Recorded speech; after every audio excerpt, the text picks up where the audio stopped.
तर ही जी देशभक्तीची भावना असते, देशप्रेमाची भावना असते, ही पुन्हा एकदा प्रजासत्ताक दिनाच्या दिवशी ही जागृत होते. कारण काय होतं की बाकीच्या दिवशी रोटी कपडा मकानच्या लढाईमध्ये किंवा इतर कामामध्ये आपण अगदी. आपलं जे देशाप्रत्येचं जे कर्तव्य असतं ते पुष्कळ वेळा विसरतो.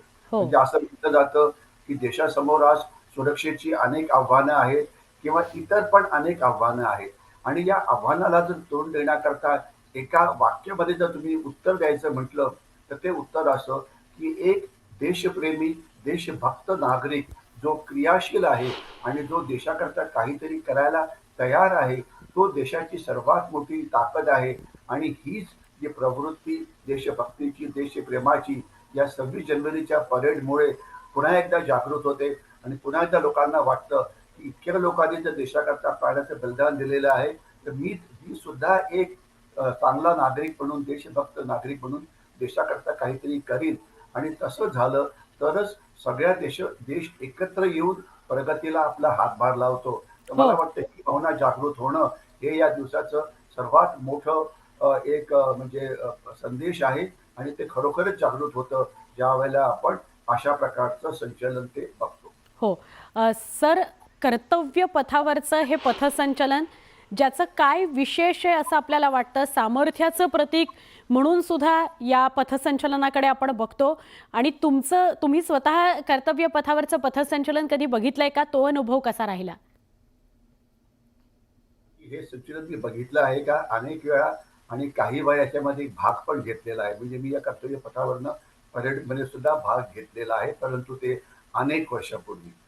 एक अतिशय वाह! महत्वाची बाब अशी, की याच्या आधी जे संचलन सुरू व्हायचं ते राजपथावरनं सुरू व्हायचं. हो. राजपथ म्हणजे देशाचे राजे म्हणजे त्याचा जे इतिहास होता तो ब्रिटिश साम्राज्याशी होता. हं. परंतु 1947 साली भारत स्वतंत्र झाला हं. आणि त्याच्यानंतर असं म्हणजे आता हे गेल्या 10 वर्षामध्ये असं वाटायला लागलं की याला आपण ब्रिटिशांचं नाव का द्यावं, या रस्त्याला आपण आपलं नाव का देऊ शकत नाही. तर हं. म्हणून आता तो कर्तव्य पथ निर्माण झालाय ज्याच्यावरनं आपल्याला आता कॉन्व्हॉय जाताना दिसतो आहे पंतप्रधानांचा.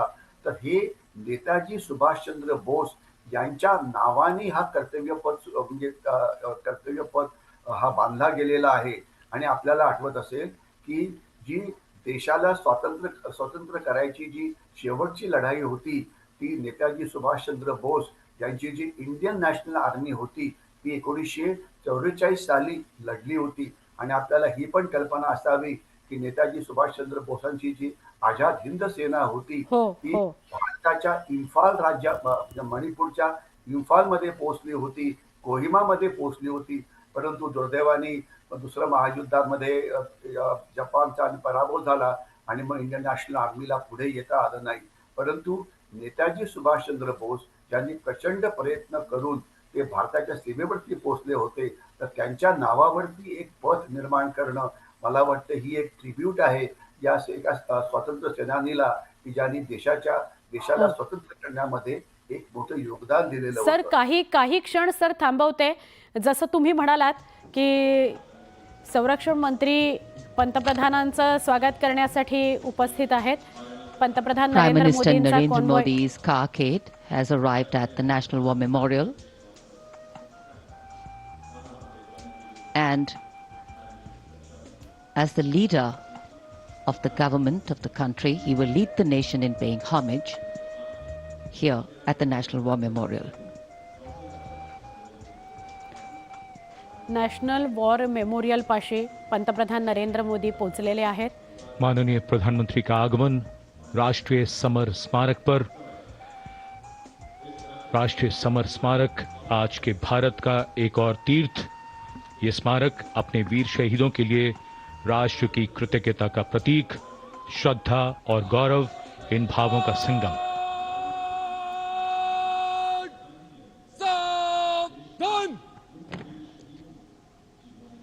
The Prime Minister, having arrived here, is now moving towards the Amar Chakra, or the Circle of Immortality.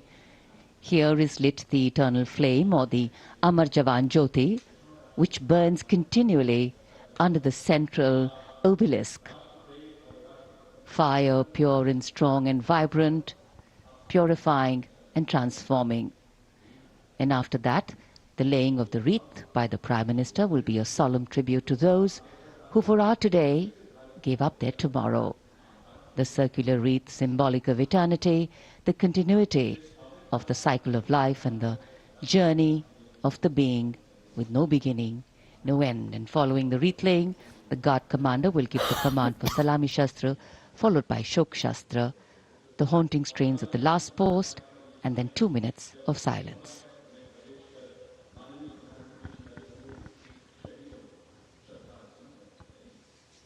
India Gate और मेजर ध्यानचंद नेशनल स्टेडियम के बीच स्थित है राष्ट्रीय समर स्मारक और ये पुष्प चक्र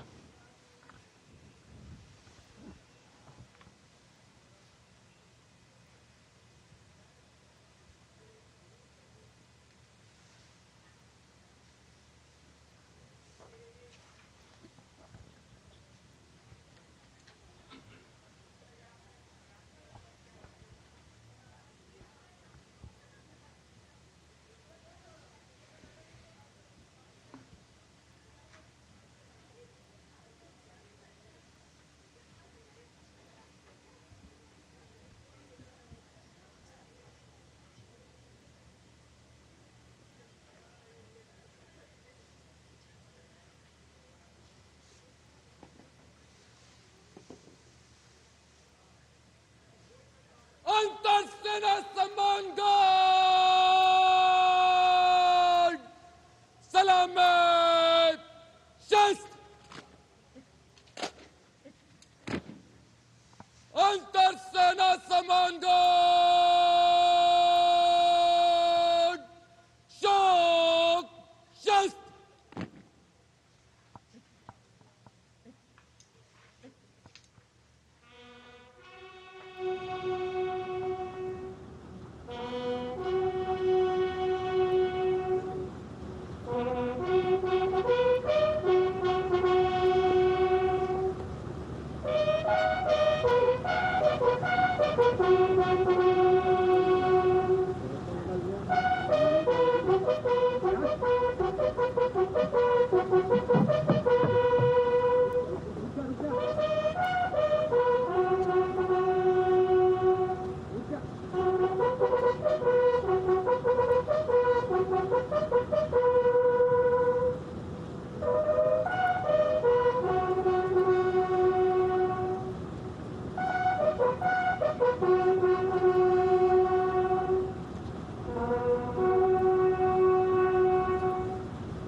अंतर सेना सम्मान गार्ड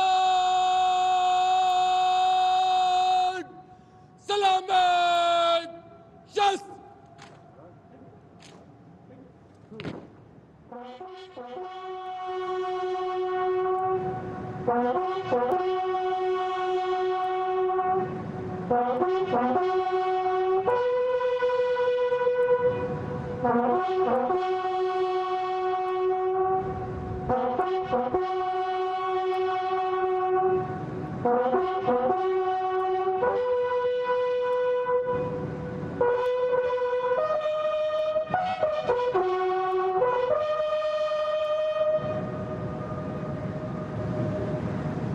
अंतर सेना सम्मान guard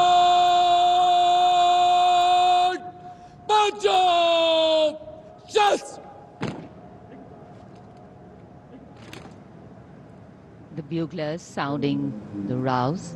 The guard commander ordering Salami Shastros, salute with arms, marking the completion of 2 minutes of silence. Silence, quiet, still, tranquil. While a billion hearts beat, some now lie still. As gratitude, homage and honor call, the silence quietly, saying it all. The wreath-laying ceremony here at the National War Memorial, a solemn and poignant one. Time, the great healer, the great mediator, and the great change maker. As it seamlessly carries the moments away, it leaves in its wake many things, stories, memories, and heroes. And today, we revere and pay homage to those heroes. देश के लिए सर्वोच्च बलिदान करने वाले अमर शहीदों को राष्ट्र का नमन। माननीय प्रधानमंत्री द्वारा श्रद्धांजलि अर्पित की गई। अमर जवानों का बलिदान आने वाली पीढ़ियों के लिए प्रेरणा है।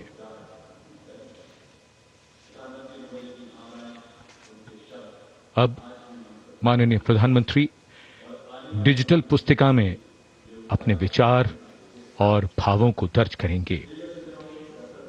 ये बेहद भावुक कर देने वाला और गौरवपूर्ण पल है।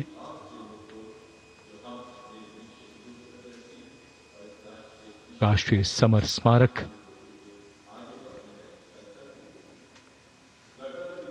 जहां गणतंत्र दिवस पर प्रधानमंत्री द्वारा अमर जवानों को श्रद्धांजलि के पश्चात ये समारोह विधिवत प्रारंभ होता है।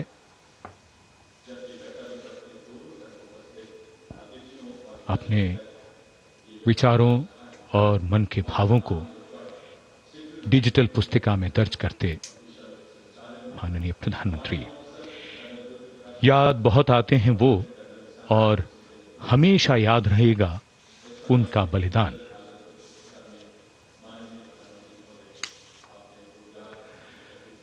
क्या तुम्हें मालूम था कि तुम इतने याद आओगे, देश पर जान लुटाओगे, फिर जैसे फलक पे सितारा बन जाओगे। जब भी देखोगे हमें तो संतोष बहुत होगा। जिस देश की रक्षा अपने लहू से की है, उसके यश और मान में वृद्धि की है, उसे तुम पर नाज है। तुम मान हो हमारा, देश का अभिमान हो। अमर जवानों को नमन।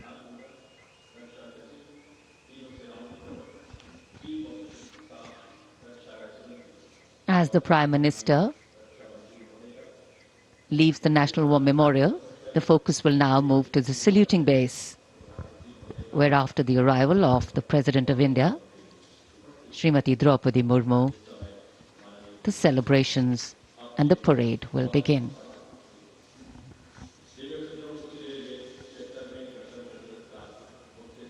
माननीय प्रधानमंत्री श्री नरेंद्र मोदी राष्ट्रीय समर स्मारक से प्रस्थान कर रहे हैं कर्तव्य पथ की ओर। अब गतिविधियों का केंद्र बनने वाला है कर्तव्य पथ। 76वें गणतंत्र दिवस समारोह पूरी भव्यता के साथ कुछ ही देर में हम सबके सामने होगा।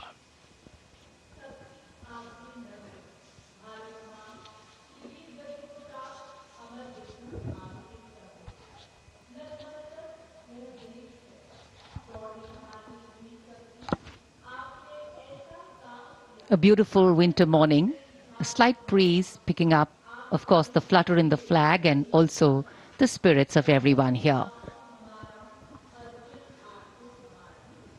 देश के 76वें गणतंत्र दिवस के अवसर पर माननीय प्रधानमंत्री श्री नरेंद्र मोदी ने श्रद्धा सुमन अर्पित किए राष्ट्रीय समर स्मारक पर और इधर रायसीना पहाड़ी पर स्थित भव्य राष्ट्रपति भवन से देश की राष्ट्रपति माननीय श्रीमती द्रौपदी मुर्मू और इस वर्ष के गणतंत्र दिवस के हमारे खास मेहमान इंडोनेशिया के राष्ट्रपति श्री प्रबोवो सुबियांतो के साथ समारोह पूर्वक प्रस्थान करेंगी कर्तव्य पथ की ओर। गणतंत्र मंडप राष्ट्रपति भवन का भव्य हॉल है, वहां से माननीय राष्ट्रपति महोदया प्रस्थान कर रही हैं। राष्ट्रपति महोदया के सैन्य सचिव मेजर जनरल रंजीत सिंह मनराल उनके ठीक पीछे बाईं ओर हैं और दाहिनी ओर राष्ट्रपति के उप सैन्य सचिव ग्रुप कैप्टन अभय अरुण फनसलकर। राष्ट्रपति महोदया के एडीसीज भी सधे कदमों से आगे की ओर बढ़ते नजर आ रहे हैं। दाहिनी ओर हैं लेफ्टिनेंट कमांडर सानिल उमेश पारुलेकर और बाईं ओर मेजर अविनाश छेत्री। देश की राष्ट्रपति माननीय श्रीमती द्रौपदी मुर्मू, उनके साथ इस वर्ष के गणतंत्र दिवस के मेहमान इंडोनेशिया के राष्ट्रपति श्री प्रबोवो सुबियांतो, राष्ट्रपति के सैन्य सचिव मेजर जनरल रंजीत सिंह मनराल, राष्ट्रपति महोदया के ठीक पीछे दाहिनी ओर और बाईं ओर राष्ट्रपति के उप सैन्य सचिव ग्रुप कैप्टन अभय अरुण फनसलकर। राष्ट्रपति महोदया को और मुख्य अतिथि को राष्ट्रीय सैल्यूट प्रदान किया जाएगा प्रेसिडेंट बॉडीगार्ड के द्वारा।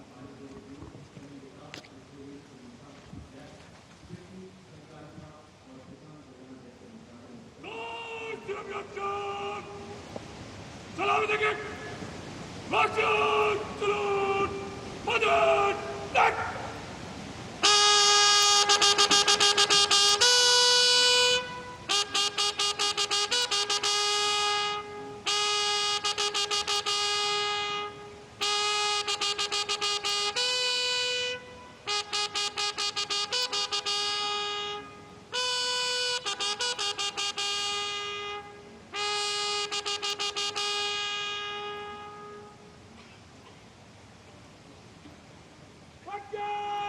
And here, let's take a moment to honor the President's bodyguards, one of the most prestigious regiments of the Indian Armed Forces.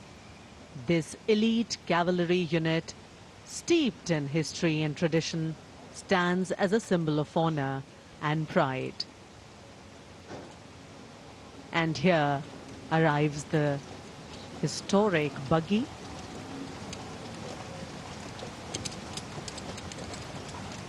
Coming back to the President's Bodyguards, which is the oldest regiment in the Indian Army, originally known as the Governor General's Bodyguards. It has evolved to become the ceremonial and operational unit it is today, with the dual role of ceremonial duties and operational responsibilities. The President's Bodyguard is not just a symbol of या सगळ्या grandeur. संदर्भात निवृत्त brigadier Hemant Mahajan sir आपल्याबरोबर जोडले गेलेले आहेत, त्यांच्याशी बोलणार आहोत. हेमंत सर, आधी अमर जवान ज्योतीवर पंतप्रधानांची मानवंदना आणि त्यानंतर कर्तव्य पथावरचं काही वेळात सुरू होणारे पथसंचलन, काय सांगाल? असं हे जे नॅशनल वॉर मेमोरियल आहे तिथे पंतप्रधानांनी जाऊन आपल्या त्या सैनिकांना श्रद्धांजली वाहिली हो. आणि तिथला आपण जर कार्यक्रम बघितला असेल तर त्याच्यामध्ये सर्वात पहिले त्यांना जे सैनिक ज्यांनी प्राणाचं बलिदान दिले देशांकरता त्यांना सलामी शस्त्र म्हणजे त्यांना मानवंदना ही देण्यात आली. हो. मानवंदना दिल्यानंतर हे जे मानवंदना देणारे जे सैनिक होते त्यांनी आपलं शस्त्र उलट केलं आणि त्यांना मग शोक श्रद्धांजली ही वाहिली आणि ते 2 मिनिटं शांतता तिथे ऑब्झर्व करण्यात आली त्यांना म्हणजे त्यांना ही मानवंदना देण्याकरता.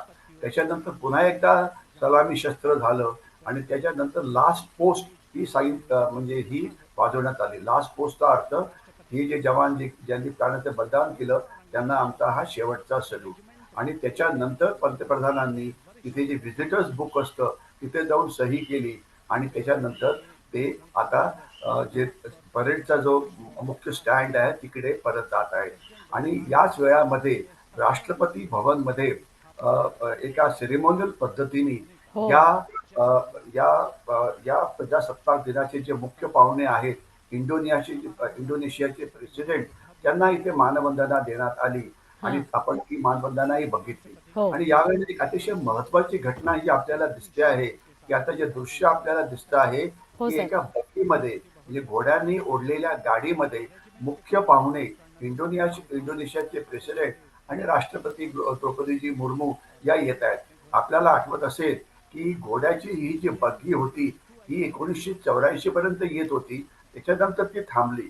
कारण 84 साली आपल्याला आठवत असेल, की देशाच्या पंतप्रधान श्रीमती इंदिरा गांधी यांचा दहशतवादामुळे मृत्यू झाला होता.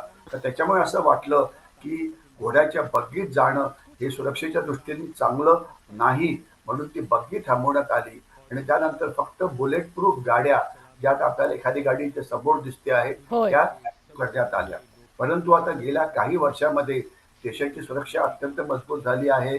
आपण दहशतवादाचा कंबरड मोडलेला आहे. तर म्हणून यावेळेला पहिल्या वेळा राष्ट्रपती आणि देशाच्या प्रजासत्ताक दिनाच्या दिवशी आलेले सर्वात महत्वाचे पाहुणे त्यांना आपण एका उघड्या घोड्याच्या बग्गीतनं आणलेलं आहे. हे थोडक्यात दाखवत आहे, की आता आपला देश गेल्या काही वर्षामध्ये किती सुरक्षित झाला आहे. आणि दुसरं मी जे कॉमेंट ऑफर करीन, की जे मुख्य पाहुणे आहेत त्यांच्याविषयी. हो. इंडोनेशियाचे प्रेसिडेंट हे मुख्य पाहुणे आहेत आणि इंडोनेशिया हा साऊथ ईस्ट एशियामधला एक अत्यंत महत्वाचा आणि मोठा देश आहे. या देशाशी आपले पारंपरिक संबंध आहेत आणि साऊथ ईस्ट एशियामधल्या देशांच्या पैकी सर्वात जास्त आर्थिक संबंध हे आपले इंडोनेशियाशी आहेत. तर त्याच्यामुळे त्यांच्याशी मैत्री अजून वाढवणं हे आपल्याकरता पण फायदेशीर आहे आणि त्यांच्याकरता पण आहे. परंतु ज्या वेळेला त्यांनी यायचं ठरवलं भारतामध्ये, तर त्यांनी असा एक प्लॅन केला होता, की भारताचं 26 जानेवारी संपल्यानंतर ते तिथून लगेच पाकिस्तानमध्ये जाणार होते. हं, भारताने हं, सांगितलं हे बरोबर नाही, हं. कारण पाकिस्तान आमचा शत्रू, याच्यात कुणाच्या मनात शंका नको. तर तुम्ही भारतातनं जर पाकिस्तानमध्ये लगेच गेला तर हा संदेश चांगला नाही. तर आपल्या या ऑब्जेक्शनवरती इंडोनेशियन प्रेसिडेंटनी आपलं ऐकलं आणि त्यांनी भारताच्या व्हिजिट नंतर वा. लगेच पाकिस्तानमध्ये जाण्याचं थांबवलेलं आहे. म्हणजे भारताची जी डिप्लोमॅटिक शक्ती आहे, मुत्सद्देगिरीची शक्ती आहे, ती केवढी वाढलेली आहे हे आपल्याला लक्षात यावं. वा. आणि ते आता केवळ फक्त आपल्या परेड करता आलेले आहेत आणि दुसरीकडे नंतर ते परत कुठेही जाणार नाहीत. ते आपल्या देशाला परत हे जातील. हो. तर हे एक महत्वाची गोष्ट. नक्की. आणि हो, आणि आता शेवटचं मी एवढं सांगू इच्छितो, की आता पंतप्रधान आता जी प्लॅटफॉर्म आहे परेडचा तिकडे येत आहेत आणि अर्थात मध्ये जे VIP किंवा जी इतर लोक आहेत तर त्यांना भेट देऊन ते पुढे जातात. तिथे मला एक गोष्ट सांगायची आहे, की याच्या आधी अशा परेडला फक्त VIP म्हणजे व्हेरी इम्पॉर्टंट पर्सन्स यांनाच फक्त बोलवलं जायचं. परंतु आता जर आपण दृश्य बघाल, इथे आपल्याला सामान्य नागरिक बसलेले दिसत आहेत.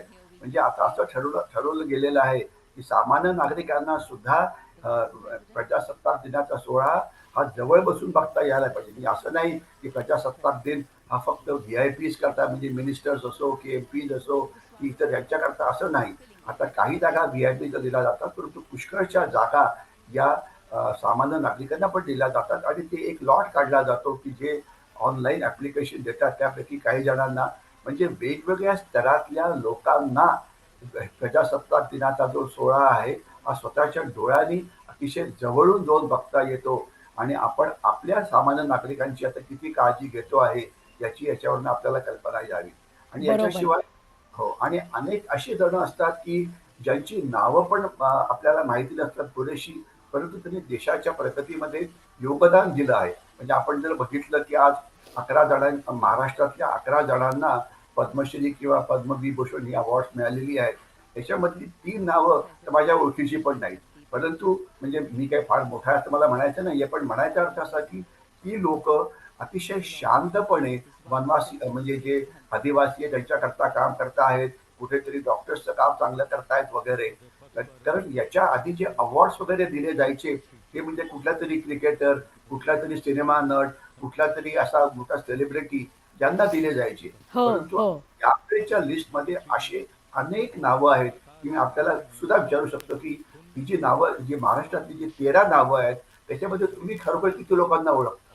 तुम्ही आता त्याचं कार्य इतकं म्हणजे बॅकग्राऊंड मध्ये होतं की ते कधी मीडियामध्ये कधी पुढे आलेच नाही. बरोबर. परंतु हे ओळखलं की त्यांनी समाजाकरता देशाकरता खूप चांगलं काम केलेलं आहे म्हणून त्यांना सुद्धा अशा प्रकारचं पुरस्कार देणं हे महत्वाचं आहे. हो हेमंत सर. हेमंत सर आणि काही क्षण फक्त थांबवते. आत्ता दृश्यांमध्ये आपण बघितलं which is the uniform of the Jagdish President's Dhankhar bodyguard, पण gently कर्तव्य coming पथावर in उपस्थित towards झाले the saluting सपत्नीक base. आणि पंतप्रधानांनी त्यांचं राष्ट्रपती स्वागत केलं. On their राष्ट्रपती magnificent Draupadi bay Murmu and प्रमुख dark पाहुण्यांसह grey-colored mounts, कर्तव्य the पथावर senior-most regiment of the Indian दाखल Army, झालेल्या escorting आपण the बघतोय. Supreme Commander of the Indian Armed पंतप्रधान Narendra Forces, Modi the President of India, त्यांनाही to the saluting base. Receive करतील. As India Hemant sir celebrates her 76th किती सुंदर Republic Day. नियोजन, प्रोटोकॉल चोखपणे पाळला जाणं आणि अप्रतिम प्रदर्शन म्हणजे तर हे सगळं कशाचं द्योतक आहे? बदलणारा भारत? नक्कीच आहे. आता आपण बघाल तर इथे एवढ्या संस्था सामील आहेत याच्यामध्ये इतकी वेगवेगळी सुरक्षा दलं सामील आहेत म्हणजे आर्मी आहे, नेव्ही आहे, एअरफोर्स आहे, अर्धसैनिक बल, CRPF आहे, BSF आहे, याच्याशिवाय पोलीस आहे, याच्याशिवाय सगळ्या राज्यांची चित्ररथ आहेत आणि हा कार्यक्रम जो इतका टाइम प्रमाणे जो फॉलो केला जातो हे असं करणं म्हणजे खरोखरच जे ऑर्गनायझर्स आहेत त्यांचं कौतुकच करायला पाहिजे. आणि आपल्या माहिती करता जे दिल्ली एरियाचे जे GOC आहेत म्हणजे हो. जे आर्मीचे जे हो, मुख्य सर. आहेत सर काही हेमंत सर काही क्षण थांबवते फक्त. थेट सूर्यांतो. प्रक्षेपण आपण नवी दिल्लीतनं कर्तव्य पथावरचं बघूया. India and Indonesia, two nations that share millennia-old cultural and trade links with shared religious traditions of Buddhism and Hinduism and a strong treaty of friendship and strategic partnerships. In fact, India and Indonesia's multifaceted partnership stands as a cornerstone of regional security, economic growth and cultural diplomacy, with both nations well positioned to enhance their global outreach. A beautiful day in the capital and the welcome warmth of the sun echoing the warmth and friendship between the two nations. Bharat ने जब अपना पहला गणतंत्र दिवस मनाया था तब भी Indonesia के राष्ट्रपति हमारे मुख्य अतिथि थे वाह. और आज 75 वर्ष बाद ये एक सुखद संयोग है कि इंडोनेशिया के ही राष्ट्रपति भारत के इस गणतंत्र दिवस समारोह पर मुख्य अतिथि हैं. इस बार का समारोह संविधान के लागू होने के 75 वर्ष पूरे होने पर विशेष फोकस के साथ ही जन भागीदारी भी इस बार के समारोह के केंद्र में है. इस वर्ष समारोह का थीम स्वर्णिम भारत, विरासत और विकास है. So as a part of the special invitees, we have a huge delegation from Indonesia, and of course we'll have their band and their marching contingent. And they have some beautiful memories and pictures to take back with them.